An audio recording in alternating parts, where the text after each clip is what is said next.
beautiful people. It is Q night. Before I get into that, I'm going to just kind of tell you what's going on in the other room at Unleash Your Power with Tony Robbins. The topic he's covering right now is limiting beliefs, and he's helping everybody process what limiting beliefs are and what they might look like. And he shared a story about him and when he was younger and his limiting beliefs being everything from he's too young to he's not educated enough to there was 5 of them. I can't remember them all, I guess. And then he had the group write down 3 of their limiting beliefs, and he went through a process to help them overcome them. And as I go through all my classwork and my coaching and all the activities that I'm involved in, limiting beliefs is a big issue, big topic of discussion in almost every area that I'm participating in right now. And I don't know what the true definition is. I don't even have a phone here to look it up, but essentially it's what I equate to those negative voices in our heads, the voices that tell us we can't do something. For me, one of them is that whole video thing, that I look horrible on camera, that my nose is too big, and that's the one that my coach wanted me to work on with Tony. And now there would probably be that I can't stay quitted smoking. And both of those things aren't true. They're not true. And I should be able to accomplish both of those things. And I definitely practice the whole video thing almost every day. And the smoking, I've quit that too. I've practiced that too quite a bit. So I'm going to try again on Monday. By the way, I'll declare this publicly. I'm going to finish this last pack that I have and then be done smoking again starting Monday. That's my plan and my intention. But before I get, a little silly with the Q words and dig into them, I just kind of wanted to lay that foundation and have you thinking about, what might be a limiting belief for you. Is it I can't quit gambling, right? That's a belief that would get in the way if you want to be done betting. I can't quit gambling. Well, you probably could. And Tony's approach was to take us through the pain of what that looks like. Like, why can't I quit gambling? What's the worst that would happen if that was true? And unfortunately, the worst that could happen if that was true is death or jail or an insane, unmanageable life, as said in the GA books and as I've seen through my peers, that is absolutely true. So what can we do to remove it is what he's taking us through. And honestly, a podcast is not enough time to really do it. And I think he's doing a pretty good job considering the fact it's virtual. People are pretty emotional and trying to find their new way of life by overcoming their limiting beliefs. And honestly, I've overcome so many the last 6-7 months. I'm working really hard right now on some money ones. This started, 6 or 8 weeks ago, whenever I took that hypnotherapy kind of thing. And then we had a money guest speaker at one of my classes. And now I'm in the middle of a 21-day challenge. And my attitude surrounding money is definitely changing. And maybe you guys can relate to this because as gamblers, money's a thing. And even though I don't believe that gambling is we don't gamble because it's about the money. I don't believe that. I believe we gamble because things are broken, and instead of addressing them, we numb them or bury them. That's my hypothesis based on my experience and research. So, yeah, so having a relationship with money, it's been distorted for so long that that's something I need to refigure out. And, it's not an overnight kumbaya kind of thing online, like what's going on. And don't get me wrong, Tony's impacts a gazillion people's lives, but I just don't know that for me, the limiting beliefs that I've overcome and the ones that I'm working on just didn't happen in a matter of hours the way it looks like it's happening for other people. But that's just me, and I've just had a different style of learning. So think about that. What are your limiting beliefs? And as I go along, maybe I can offer some methods to get rid of them. But if you do identify some, think about, how are they serving you? What good are they doing for you? What are they holding you back from? What is the big picture? Dr. Amen, again, I don't have my phone close, so I'm not going to be able to look this up, but Dr. Amen, who's the brain doctor who I really like, he talks about ants, automatic negative thoughts. And I like his approach because it has 4 questions, and this is going to be the part that I screw up. But the first one is it true? So my video, we'll use that one as an example. Is it true? So if the negative thought was, I'm ugly on video, is it true? Well, maybe not all the time. The next question would be, is it absolutely true? Meaning 100% guaranteed. Well, probably not. There's probably people that think that I'm pretty on video, or that my nose isn't too big, or whatever. It's neither here nor there, really. The third question would be, I told you I'm going to mess this up. I think it's something like, what would it look like if this wasn't true?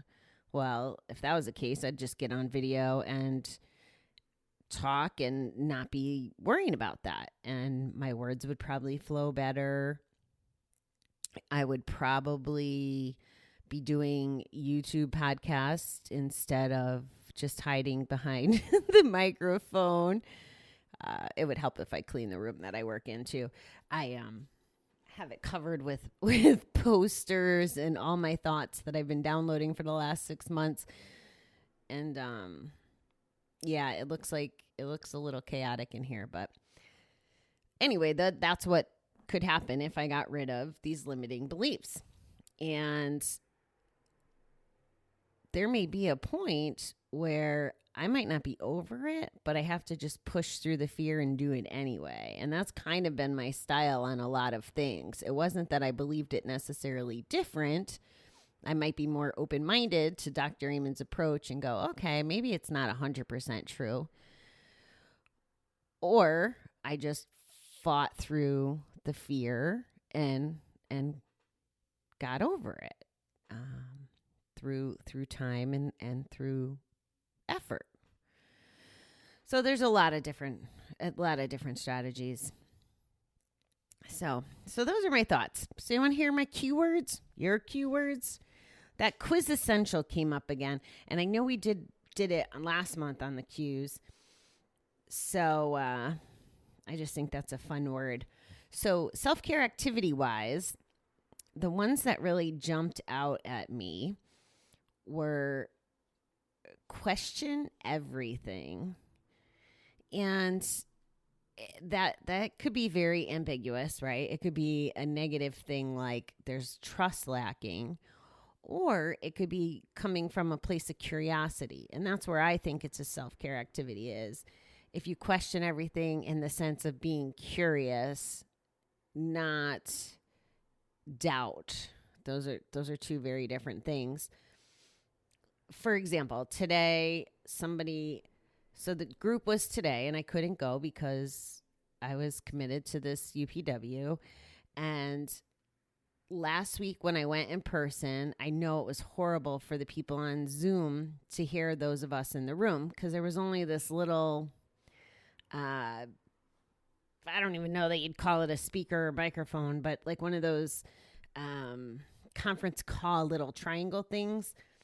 So the TV's far away from the microphone and from all of us who are 6 feet apart and set up very awkwardly and spread out in the room. So there was definitely an audio issue. So this morning I said, guys, let me know if the audio is still a problem, please. And I will, see if I can help. Now, I'm not an employee of the center or anything. And it's just that our director, he's like 100 million years old. Now he's only like 70 something, but he's not very tech savvy.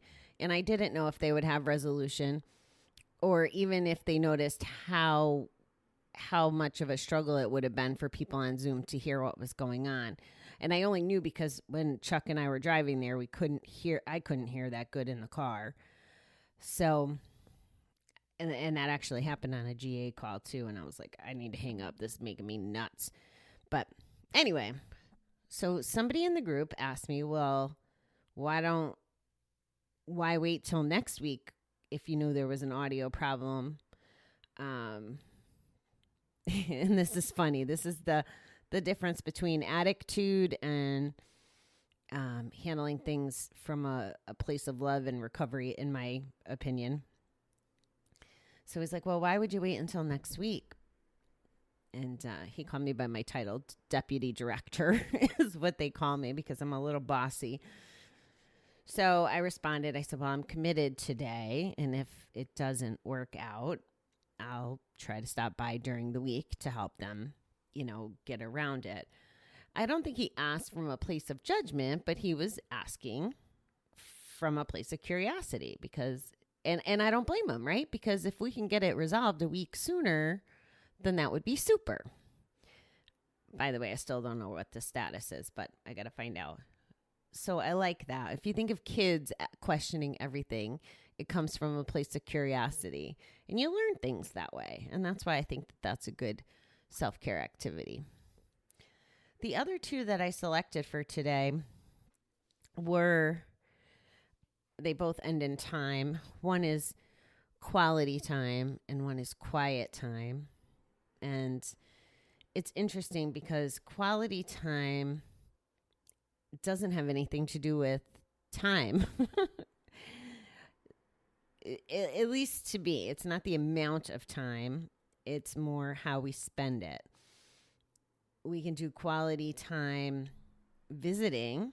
Like when I go to Connecticut, it's not days or weeks, but I try to make it as much quality time as possible. I visit who I can visit. I hang out with everybody I try to hang out with. I golf with the guys. It's like boom, boom, boom. A lot happens in 24 hours, and I try to make it meaningful quality time. Quiet time, on the other hand, is another one of my favorite things. Little Miss, I live alone and love it.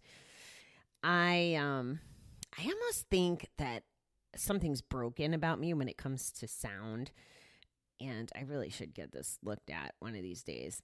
Although it kind of feels like I'm getting deafer too, but I do not like loud noises, and it's getting worse and worse. Like snow blowers, lawn mowers, vacuum cleaners, even the Jake brake on a truck, which I used to think was sexy as hell. It was badass to be cranking up the Jake brake. But, and for those of you who don't know what I'm talking about, it's that loud rumbling thing that when trucks go by and it's really annoying and loud, it slows the engine down as opposed to the regular braking system, which is based on air. But anyway, it saves the regular brakes by using this. Anyway, all that stuff really bothers me now. And something also happens where I pick up the background noise. So like when I'm at the office, there's different neighbors that I have in cubicles. Like there was one guy, like I was so relieved when he moved somewhere else on the floor because his voice just, it was loud and I just couldn't handle it. It was really a struggle for me. And like I said, I don't know what's broken, but I really like quiet time is the moral of this story. And I think the people who posted it and responded to today being Q, it probably wasn't necessarily about the kinds of things I just described. It's probably just after running, quiet time to them might be just sitting on the porch and having a half an hour without the kids bothering them. Or if you're someone who's exploring your spirituality, or you have your spirituality and your meditation practice and things that you do, quiet time might just be slowing down your brain, trying to shut it off from the day, from work, from life. Just quiet, still.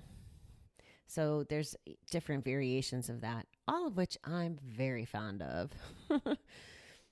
So those were some pretty good keywords.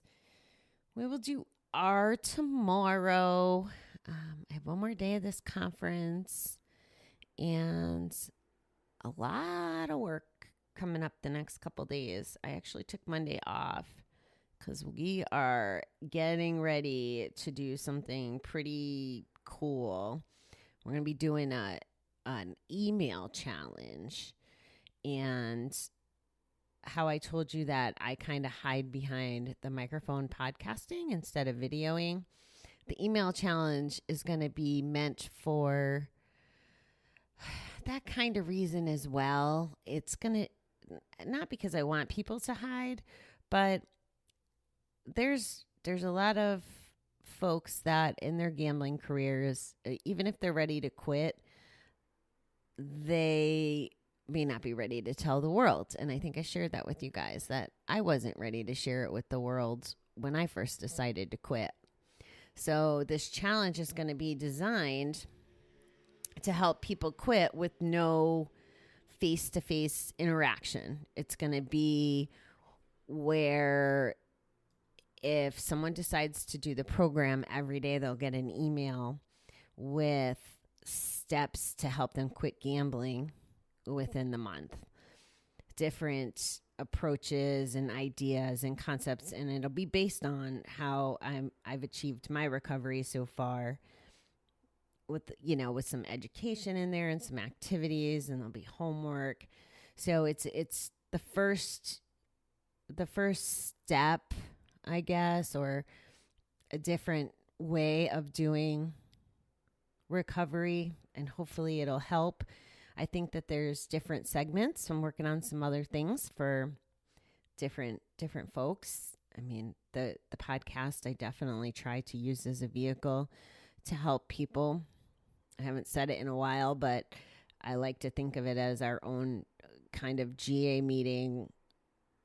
If we're driving alone or just doing whatever, it's just that's how I have always envisioned it. And I'm sure it'll continue to evolve as I continue to evolve. This Coping While Cooped series and the alphabet game and doing the readings every day.